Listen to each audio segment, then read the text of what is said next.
Men nima demoqchiman, ota-onaga chin qalbdan, yurakdan bir narsa qilsangiz, albatta Allohdan qaytadi. Bu qaytmasidan hech qachon bu dunyo tark etmaysiz. Ota-onangizga chin yurakdan qilgan xoh u yomonligingiz bo'lsin, xoh u yaxshilik bo'lsin, albatta bularda hammasi qaytadi. Alloh barchamizni to'g'ri yo'ldan adashtirmasin. Buni haligi shu mashinalar bekordan benzin ketkizib, palon pulga yuvdirib, ko'chada bekordan sang'i yoqqan do'stlaringlar bo'lsa, yo'ldan yo'q yuradigan daydi odamlar borda, kechasida mashinasini yuvib olib, aylanib yuradi, bekordan pul sarflab. Shu uning o'rniga shu benzinni pulini biron bir muhtoj odamga bering.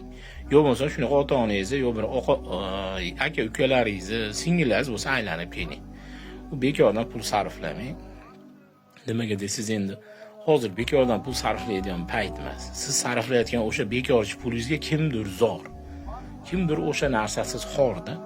Shuning uchun zorlarga bering. Bo'lmasam yaqinlaringiz bilan ulashing. Bekordan hech qachon ko'chada aylanmang, ayniqsa do'stlaringiz bilan. Shunaqanidan hammasidan ham foyda ko'ra olmaysiz, lekin ota-onaning hammasidan foyda bor. Alloh barchamizni to'g'ri yo'ldan adashtirmasin. Rahmat e'tibor uchun.